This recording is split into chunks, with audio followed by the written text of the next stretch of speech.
Hello, in the last video we studied about machine learning and artificial intelligence.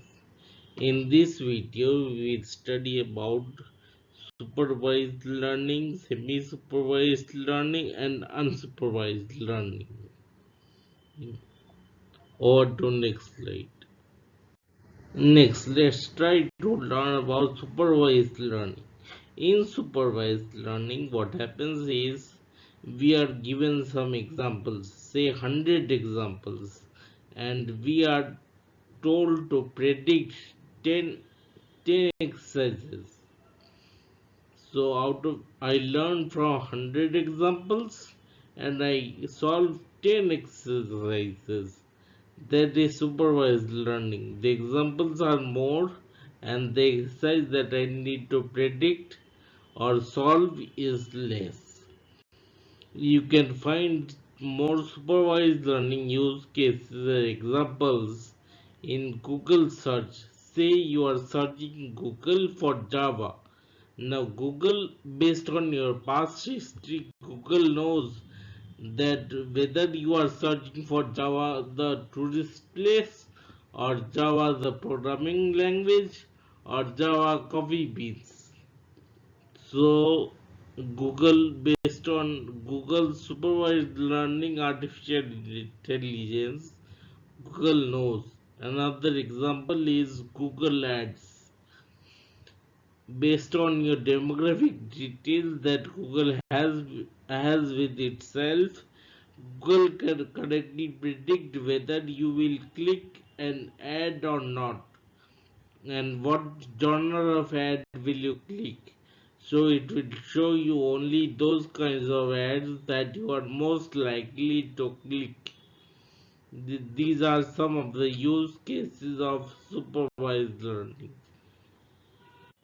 After supervised learning, let's try to learn semi-supervised learning.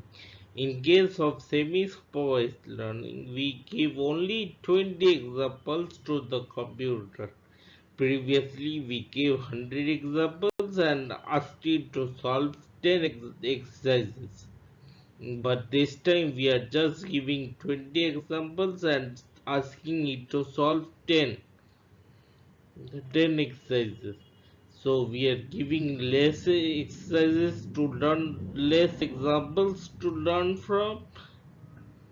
The best example of semi-supervised learning would be Google Photos.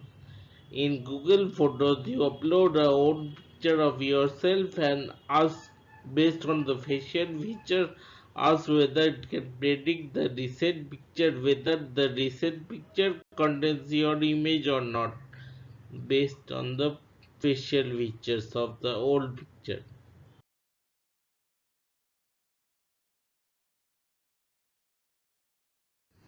After learning supervised learning and semi-supervised learning, let's also consider unsupervised learning. It's called unsupervised because we are not giving the machines any kind of examples. We are asking the machines to make its own conclusions based. It's not based on anything. It can make its own conclusions. The best example would be Google News. Every day there are a lot of events happening, lot of news that are created.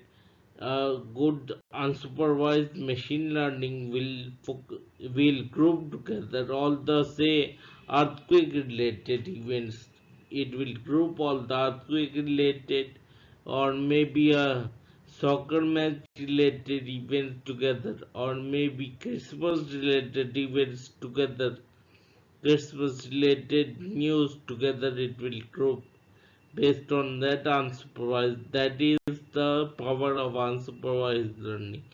That is, we are giving the machines the power to make its own conclusions. So you see the distinction between supervised learning and unsupervised learning. The fundamental criteria is only based on the number of examples it has to play. If the number of examples is more, it's supervised learning. If the number of examples is a little less, it is semi-supervised learning, and if there is no examples given, then it's unsupervised learning. The number of examples in the given to the machine is the only determining factor whether it is supervised learning or whether it is semi-supervised learning or whether it is unsupervised learning. Here are some other differences, like when there are more data it will take more time and the computational complexity will be high. When there is no examples, you can expect the computational complexity to be less complex, less data, less complex. No data, no complexity. High data, many data, high complexity. Now, based on that, you have data and you want accuracy. Many data, high accuracy. Less data, less accuracy, and no data, no accuracy, or maybe still less accuracy. With unsupervised learning, you can expect less accuracy than supervised learning, that is based on the data points that you have. Next, we will see how the graphical representation of supervised and unsupervised learning. Next slide. Here you can see the pictorial difference between unsupervised and supervised learning. Suppose you are given 100 people and you want to you want to group people.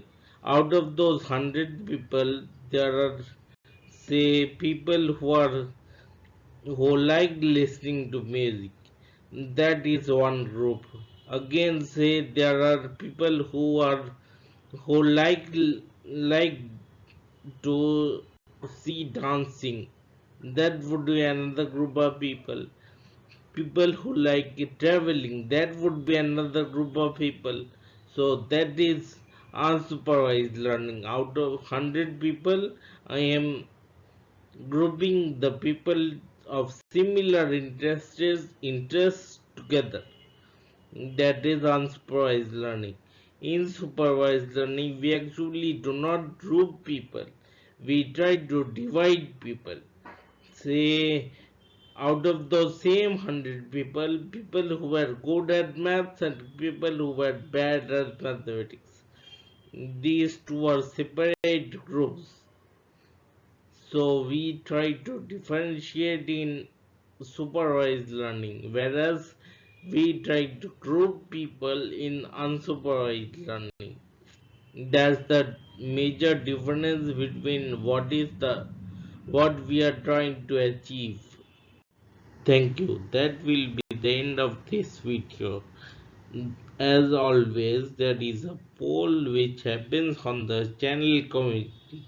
All the votes within the first 7 days will be considered in the poll on the channel community. In case the next video will be on bias and variance trade-off. If you want me to make any other kind of video other than the topic already mentioned, do let me know on the channel community and we can study something else. That topic, I will take up that topic that you suggest on the channel community based on the poll. Thank you once again and have a great